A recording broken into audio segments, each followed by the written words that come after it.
गांव में चांदनी रात फैली हुई थी। गांव के निवासी अपने अपने घरों में आराम से सो रहे थे, लेकिन कुछ असामान्य घटित होने वाला था।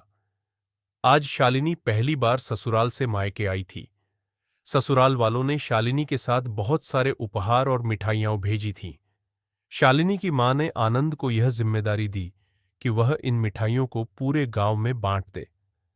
आनंद कुछ ही दिन पहले कॉलेज से स्नातक होकर गांव लौटा था। वह अब नौकरी की तलाश में था और कई जगहों पर इंटरव्यू दे चुका था, पर अभी तक कोई जवाब नहीं आया था। आनंद गांव में पला बढ़ा एक सरल स्वभाव का लड़का था, जो हमेशा दूसरों की मदद के लिए तैयार रहता था। उसका कद लगभग 6.5 फीट था, रंग गोरा और शरीर कसरती था। गांव के लोग उसकी अच्छाइयों के कारण उसे बहुत पसंद करते थे। उसके परिवार में उसकी माँ, पिता, बड़ी बहन शालिनी, जो हाल ही में शादी कर अपने ससुराल चली गई थी, और दो छोटे भाई बहन सुमित और राधिका थे। सुमित गांव के ही मिडिल स्कूल में 8वीं कक्षा में पढ़ता था और राधिका गांव के ही हाई स्कूल में 12वीं कक्षा की छात्रा थी। आनंद के दादाजी बहुत सारी पुश्तैनी जमीन छोड़कर गए थे, जिस पर उसके पिता खेतीबाड़ी करते थे। आनंद भी अपनी पढ़ाई के साथ साथ समय निकालकर पिता की मदद करता था। उनकी आर्थिक स्थिति अच्छी थी और उन्हें गांव में एक खुशहाल परिवार माना जाता था। शालिनी दीदी के आने की खुशी में सभी बहुत उत्साहित थे। उसकी मां ने आनंद को गांव के हर घर में जाकर मिठाई बांटने की जिम्मेदारी दी। आनंद ने अपने छोटे भाई सुमित से चलने के लिए कहा, पर वह तैयार नहीं हुआ। आखिरकार आनंद अकेला ही चल पड़ा। पूरे गांव में मिठाई बांटते बांटते रात के लगभग 10:30 बज गए थे। चांद की रोशनी में गांव चमक रहा था। आनंद जब गांव के आखिरी घर, जो बुनी काकी का था, मिठाई देकर लौट रहा था, तो उसने सुना कि बांस के झुरमुट के पास से किसी लड़की के हंसने की आवाज आ रही है। उसने सोचा कि इतनी रात में सब सो चुके होंगे, जरूर उसे भ्रम हुआ है। वह फिर चलने लगा, लेकिन कुछ दूर चलते ही उसे पायल की झंकार सुनाई दी, मानो कोई उसके पीछे पीछे चल रहा हो। उसने रुककर जोर से चिल्लाते हुए कहा, कौन है? किसी को मेरी मदद चाहिए क्या? पर कोई जवाब नहीं आया। आनंद को गांव के लोगों की बातें याद आईं, जो कहते थे कि बुनी काकी के घर के पीछे वाले बांस के झुरमुट में एक चुड़ैल रहती है। वे कहते थे कि वह जो किसी पर सवार हो जाए, उसकी जान लेकर ही छोड़ती है। लेकिन आनंद को इन बातों में बिल्कुल भी विश्वास नहीं था। उसका मानना था कि जो मर चुके हैं, वे भूत प्रेत बनकर डराते नहीं, बल्कि वे तो मुक्त होकर दूसरा जन्म लेते हैं। आनंद को उन आवाजों का पीछा करते हुए घर पहुंचते पहुंचते भी वो पायल की झंकार सुनाई दे रही थी। जब वह घर पहुंचा तो सब उसका खाने के लिए इंतजार कर रहे थे। गर्मी बहुत थी, इसीलिए आनंद खाना लगाने कहकर नहाने चला गया। उसके आने के बाद सभी ने मिलकर खाना खाया।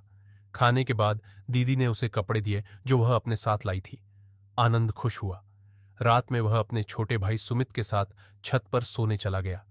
आधी रात को उसे लगा कि कोई उसका सिर सहला रहा है। उसकी नींद खुली तो उसने चारों ओर देखा, पर कोई नहीं था। वह फिर सो गया।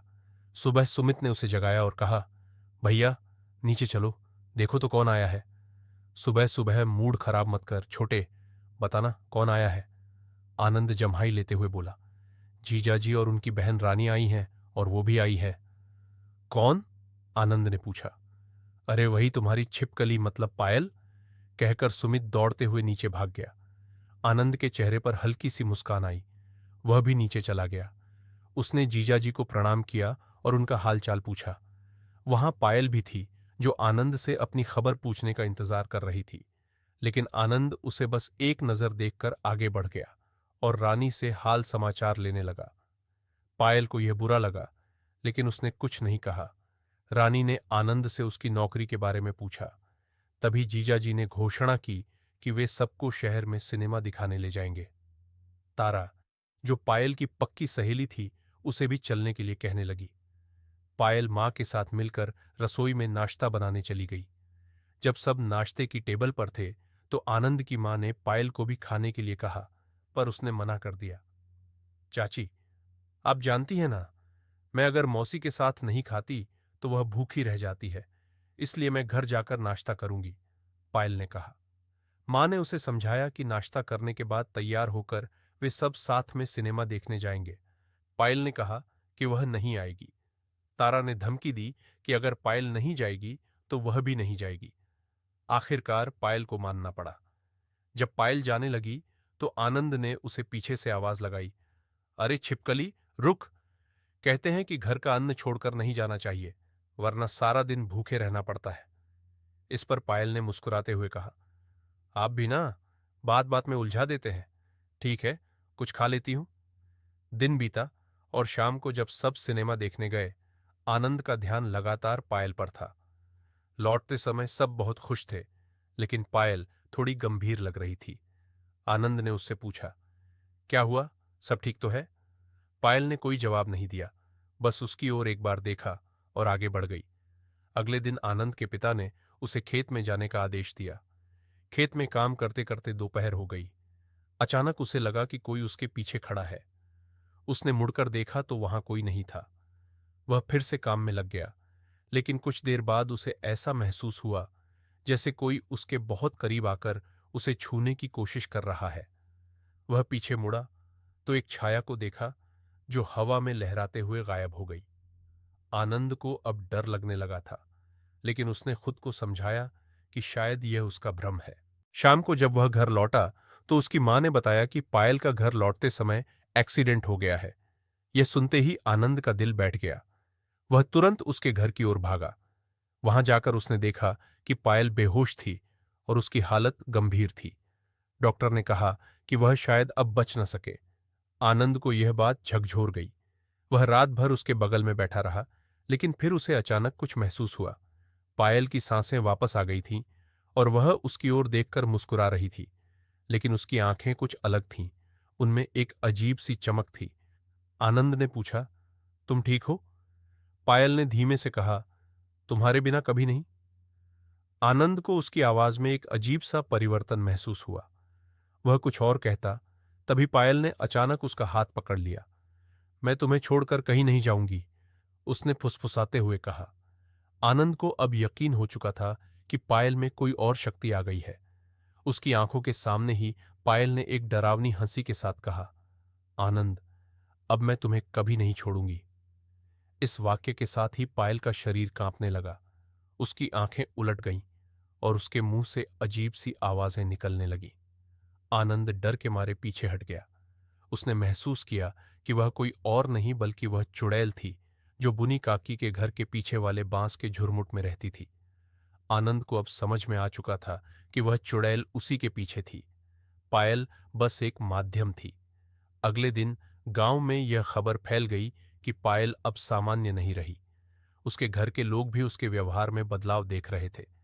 कभी कभी वह देर रात को छत पर खड़ी होकर अजीब आवाजें निकालती, तो कभी खेतों की ओर देखती रहती थी। लोगों ने उसे गांव के मंदिर में ले जाने का सुझाव दिया ताकि वहां की पवित्र शक्ति उसे ठीक कर सके। आनंद इस स्थिति से उबरने की कोशिश कर रहा था, लेकिन हर वक्त उसे पायल की वह डरावनी हंसी याद आती थी। वह अपने आप से कहता, मुझे कुछ करना होगा, पायल को इस मुसीबत से निकालना ही होगा। वह उस दिन बुनी काकी के घर गया और उनसे सच्चाई जाननी चाहिए। बुनी काकी ने बताया, वो चुड़ैल जिसने पायल को अपना निशाना बनाया है, उसकी आत्मा कभी मुक्त नहीं हुई थी। सालों पहले जब यह गांव नया नया बसा था, तब एक औरत ने अपने पति के इंतजार में वहीं उस झुरमुट के पास आत्महत्या कर ली थी। उसके पति ने उसे धोखा दिया था। उसकी आत्मा तभी से यहां अटकी हुई है और अब वह सिर्फ प्रेम में धोखा खाने वालों की आत्मा को पकड़कर अपने साथ रखने की कोशिश करती है। आनंद ने बुनी काकी से पूछा, क्या कोई उपाय है? क्या मैं पायल को इस मुसीबत से बचा सकता हूं? काकी ने कहा, उसे मुक्त करने का एक ही तरीका है। उस चुड़ैल को उसकी मौत के समय के उसी स्थान पर ले जाकर बांधना होगा और फिर मंत्र पढ़ना होगा। लेकिन यह आसान नहीं है। वो आत्मा तुम्हें मारने की कोशिश करेगी। आनंद ने दृढ़ता से कहा, मैं यह करूंगा। रात का समय था। चांद की रोशनी फिर से पूरे गांव में फैल गई थी। आनंद ने हिम्मत जुटाई और पायल को उसी बांस के झुरमुट में ले जाने की ठान ली। वह अपने दोस्त सुमित और तारा की मदद से पायल को बांस के झुरमुट के पास लेकर आया। पायल अब शांत हो चुकी थी, लेकिन उसकी आंखें चमक रही थीं। उसे देखकर आनंद को लगा जैसे कोई जंगली जानवर उसकी ओर घूर रहा हो। काकी ने उसे जो मंत्र सिखाया था, वह मंत्र पढ़ते ही पायल ने जोर जोर से चीखना शुरू कर दिया। उसकी आवाज अब बदल चुकी थी, जैसे किसी बूढ़ी औरत की आवाज हो। वह आनंद को रोकने की कोशिश कर रही थी, लेकिन आनंद ने अपनी आंखें बंद कर मंत्र का जाप करना जारी रखा। पायल ने हंसते हुए कहा, तुम मुझे कभी हरा नहीं सकते आनंद।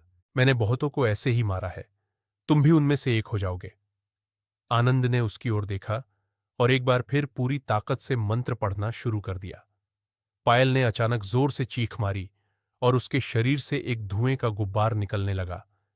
वह धुआं एक आकृति में बदलकर आनंद की ओर बढ़ा। आनंद ने उस आखिरी मंत्र का जाप किया और फिर देखते ही देखते वह आकृति हवा में घुलने लगी। पायल ने एक बार धीरे से आनंद कहा और बेहोश हो गई। आनंद ने दौड़कर उसे पकड़ा और उसे संभाला। उसे देखकर उसने मुस्कुराते हुए कहा, तुम ठीक हो पायल। वह चली गई है। पायल की आंखों में आंसू थे। उसने आनंद को देखा और कहा, मुझे माफ कर दो आनंद। आनंद ने कहा, तुम्हें माफी मांगने की जरूरत नहीं है, यह सब उस आत्मा का काम था। अब सब कुछ ठीक है। गांव के लोग आनंद की इस बहादुरी के बारे में सुनकर हैरान थे। बुनी काकी ने उसे आशीर्वाद दिया और कहा, तुमने न सिर्फ पायल को बचाया, बल्कि उस आत्मा को भी मुक्त किया। अब यह गांव हमेशा सुरक्षित रहेगा। आनंद और पायल की कहानी गांव में एक मिसाल बन गई। उस रात की घटना के बाद गांव में कभी भी किसी ने उस बांस के झुरमुट में किसी आत्मा की उपस्थिति महसूस नहीं की। और इस तरह कहानी का अंत होता है। आनंद और पायल का जीवन फिर से सामान्य हो गया। चुड़ैल की छाया ने हमेशा के लिए उस गांव को छोड़ दिया और गांव में फिर से शांति और खुशहाली लौट आई।